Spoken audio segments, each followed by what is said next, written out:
महांकाली शेतकरी विकास पॅनेलचा प्रचार शुभारंभ संपन्न.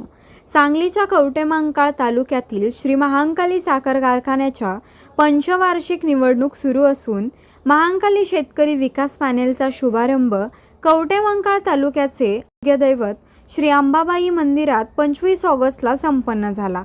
यावेळी संजय कोळी, दिलीप झुरे, संजय हजारे, संजय बनसोडे, नानासाहेब वाघमारे, पांडुरंग पाटील यांच्यासह अनेकांची भाषणे झाली. जेव्हा मी कारखाना वाचवण्याचा प्रयत्न करीत होतो त्यावेळी 7 वर्ष कुठे गेली होते असे म्हणत महांकाली उद्योग समूहाच्या अध्यक्षा अनिता सगरे यांनी विरोधकांवर निशाणा साधला.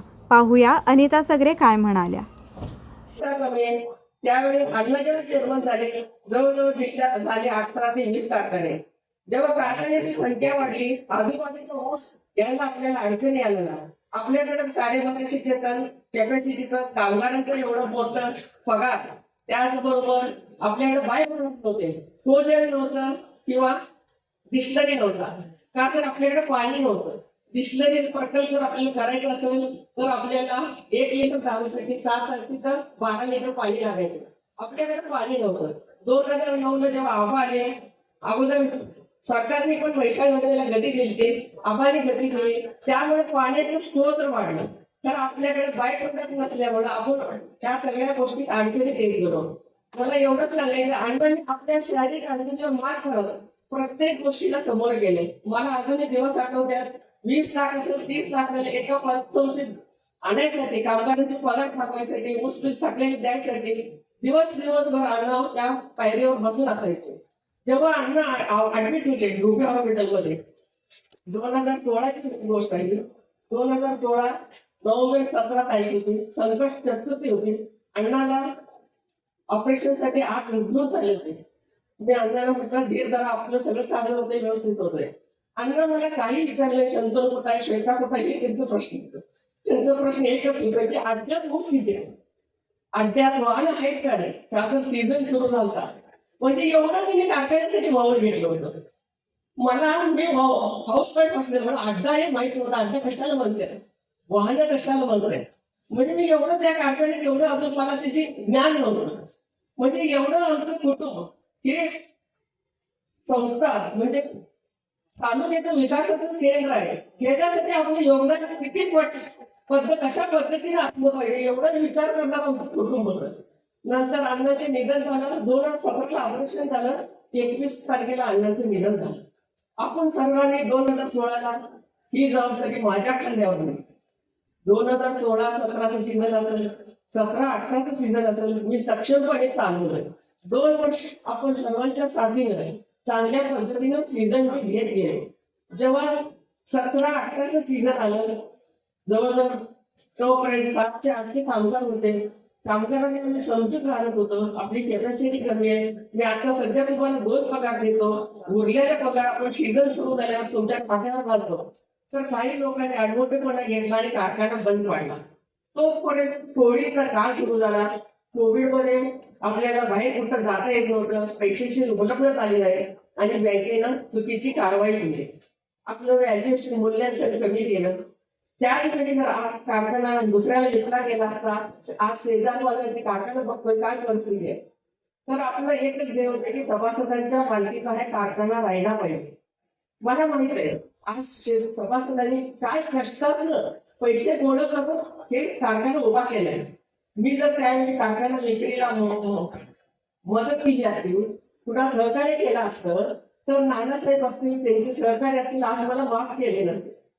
मी बरेच वर्षी कोर्टात लढा दिला. हे सगळं करत असताना तुमचं साथ आणि सहकार्य होतं.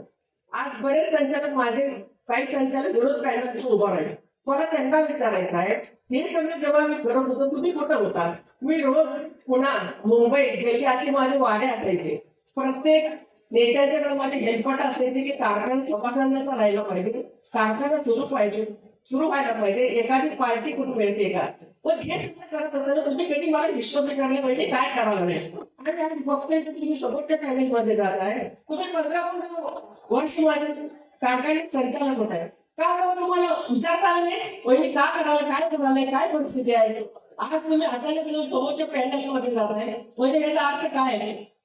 तुम्ही संचालक होता हे तुम्ही लक्ष दिला नाही याचा अर्थ आहे ना तुम्ही. आज माझ्या बाकीचे संचालक कोर्ट कचेरीमध्ये येत होते. आठवड्यात 5 दिवस माझे कोर्टमध्ये जात होते.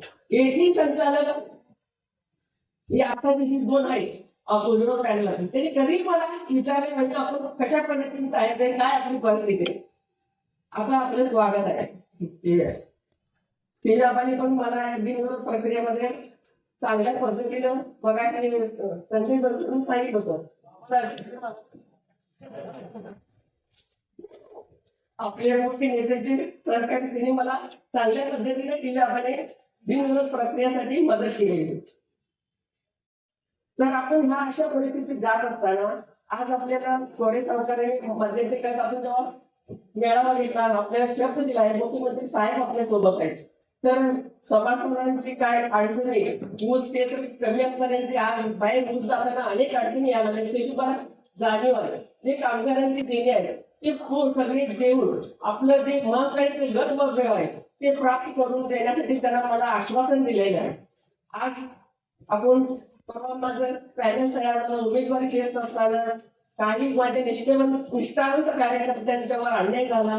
काही समाज घटक माझ्या हातून तिकीट वाटपात राहून गेले. तर मी त्याच्याबद्दल दिलगिरी व्यक्त करतो आणि अंबाबाईच्या साक्षीनं मी आज सांगतो आपल्या सर्वांना पहिल्या मीटिंग निवडून आल्यावर जेव्हा माझी पहिली मीटिंग होईल तेव्हा जे कोण घटक त्यातनं वंचित आहे त्या घटकाला न्याय द्यायचं निष्ठावंत कार्यकाला न्याय देऊन स्वीकृत करून घेणार आहे. आज विरोधक बिनबुडावाचा आपल्याला आरोप करतात दिशाभूल करतात कामगार असतील. मग मला त्यांना विचारायचं आहे 7 वर्ष तुम्ही कुठं होता जेव्हा मी कारखाने वाचवण्याचा प्रयत्न करत होतो. एखाद्याने तर मला विचारलं पाहिजे होतं का नाही. आज जयसिंग शेंडे असतील करगणी आज वारले त्यांनी मला 3-4 वर्ष मागे आणली माझ्याकडं. मी त्यांना फाईल सुद्धा दिलं. शेंडे साहेब फाईल घेऊन जावा मुंबईत एखादी पार्टी असली तर बघा जेणेकरून आपण एक रक्कम बँकेला भरूया त्यातनं बाहेर येऊया आपण सर्वांनी मिळून कारखाने चालूया. ते जे त्यापासून आपल्यापासून गेल्यानंतर ते मला कधीच भेटले नाही. आताच ते निवडून घेतात. जेव्हा तुम्हाला एवढी कळवळ होती ना मी जेव्हा हेलपाटे घालत होते नेत्यांचे पायऱ्या जे झोत होते नेत्याच्या दारात सकाळी जाऊन रात्री 12 बसत होते तेव्हा तुम्ही कुठं होता सहकार्य केलं नाही. आज तुम्हाला विरोधात उभारायला कळते. आज जमिनीची बाकीची गोष्टी तुम्हाला कळल्या तुम्ही ह्याच भाग्याला येत आहे. मग इतर वेळी तुम्ही कुठं होता. आज विरोधक काय केलं मगाशी सांगितलं कॉन्फरन्स वगैरे यंत्रमागाची काय परिस्थिती होती. तुमचे पण 15-20 वर्ष बँकेची ताब्यात होते ना. मागच्या 1 वर्षापूर्वी त्याचं ते मिटलेलं आहे. त्या मी संचालक असल्यामुळे ते प्रश्न सॉल्व्ह झालेले आहेत यंत्रमागाचे. आज तुम्हाला यंत्रमागासाठी तुमचे भारतीय युनिट चालवता येत तर तुम्ही कारखान्यात एवढे मोठे बोलून लोकांना कशाला दिशाभूल करताय. तर आपण सर्वांनी मला आपल्या सर्वांच्यावर एवढा विश्वास आहे का तर नानासाहेबांचा काळ असेल विजय अण्णांचा काळ असेल माझ्याही काळ आहे कसोटीच्या काळात आपण आमच्या कुटुंबावर विश्वास ठेवलाय माझ्या बरोबर राहिलाय. मला अभिमान सांगायला अभिमान वाटतोय जेव्हा माझं शेवटचं बिल 2018चं 900 रुपयानं जे लेट गेलं जवळजवळ 8-9 महिन्यांनी गेलं. एकही ऊस उत्पादक शेतकरी माझ्या दारात आला नाही. बिलसाठी मला ठगायला लावलेले आहे. हे काय आहे हे तुमचा विश्वास माझ्यावर होता. येणाऱ्या काळात असंच तुमचं मार्गदर्शन विश्वास आशीर्वाद माझ्यासाठी असलेले बघा संजय बनसोडे म्हटले मी एक बहीण या नात्याला रक्षाबंधनचं गिफ्ट बनवलं 6 तारखेला तुम्ही मतदार माझ्या पॅनलला द्यावं एवढी इच्छा व्यक्त करतो. सांगतो जय हिंद जय महाराष्ट्र.